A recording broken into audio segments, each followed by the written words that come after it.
So New South Wales recorded 4 new locally acquired cases of COVID in the 24 hours to 8 p.m. last night, and there were 7 new cases acquired overseas, bringing the total to 4,806.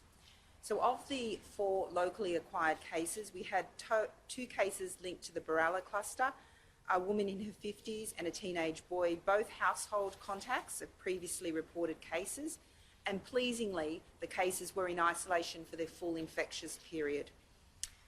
An additional case was linked to the Croydon cluster, a child who's a close contact of a previously reported case, and again, they were isolating for the full infectious period.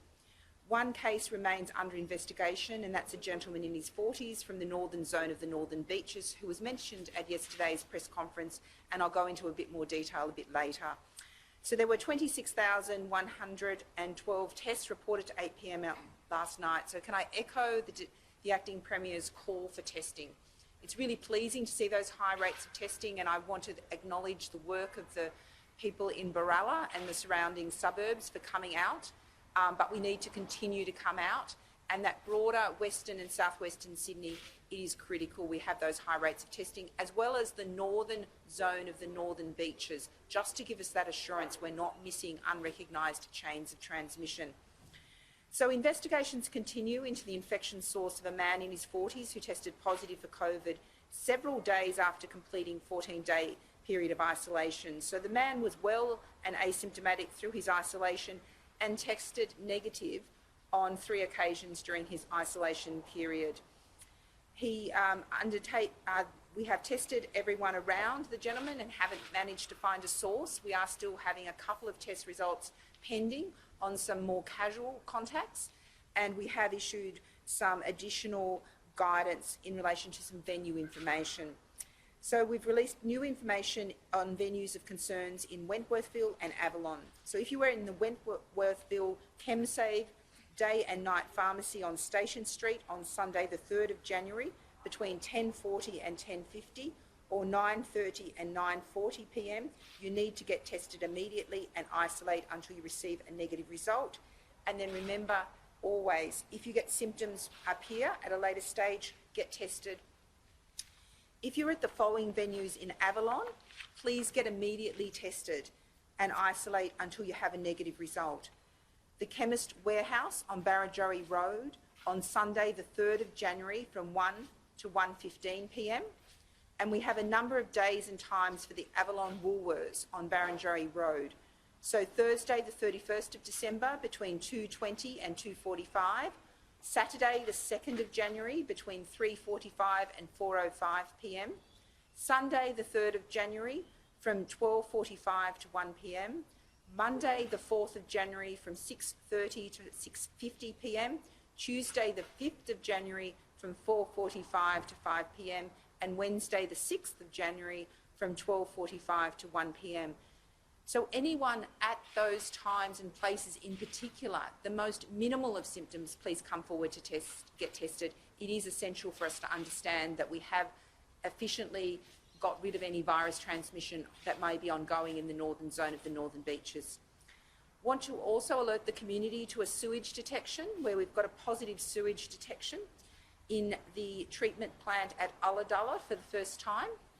The catchment serves a population of about 32,000 people and takes sewage from Narrawali, Milton, Mollybrook Beach, Ulladulla, Kings Point, Burrell Lake and Dolphin Point and Lake Tamboree. There have been no recently locally acquired cases or returned travellers who tested positive from this area. Now, obviously, this is a time of year where we have lots of mobility, so we can't exclude that someone who has cleared the infection from either New South Wales, Victoria, or a returned traveller from interstate may have visited that area. But we do need the community to respond, and also if anyone has been recently in that area, please also come out for testing. So regardless of where you've been, if you've been in that area in the last week, or live in that area or work in those areas, please come forward and get tested. There are a number of testing clinics in Ulladulla, and please refer to our website. I also want to give a bit of an update in relation to the UK and South African variants. So just to explain that New South Wales has two elements for its quarantine hotels. One are run by New South Wales Police with the support from New South Wales Health, and then we have a separate special health accommodation. That special health accommodation has positive cases, so when cases become positive in the police quarantine facilities, they are transferred to the SHA. Complex patients or patients that are considered at high risk are also managed in the SHA. And we also use the SHA to assist in isolating contacts where they may not be able to isolate effectively at home. So all travellers who are positive, just to reiterate, do go to the SHA and remain there until they're assessed as no longer infectious.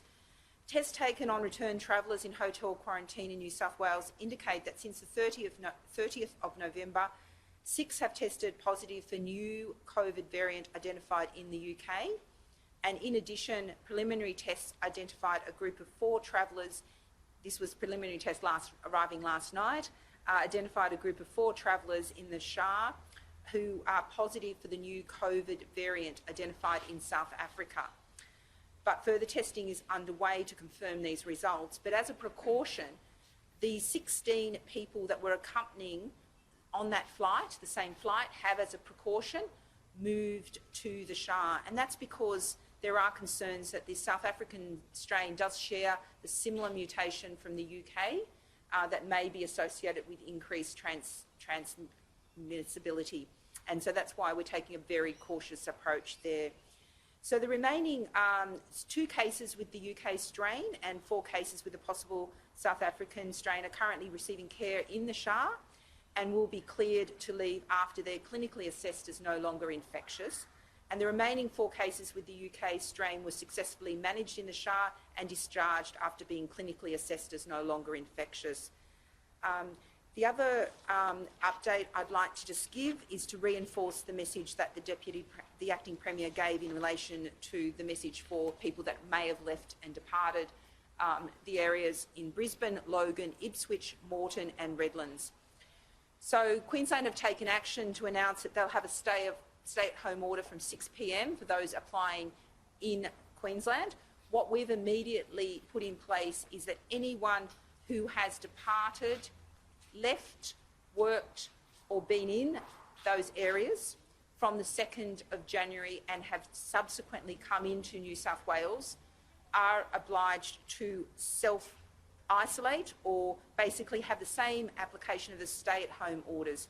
So that means that they can only do essential tasks such as going out for exercise, but they need to wear a mask and they need to keep away from others. They obviously have to attend essential health care and do other essential things. We're asking for any individual who's been in that area to not go to aged care facilities. So just to be clear, we will be advising the aged care sector to also screen anyone who may have been in that area. It is critical that we protect our aged care, so this is part of our usual response, that when we have any evidence of concern, we immediately advise the aged care sector to prevent visitors to the most vulnerable in our community. Thank you.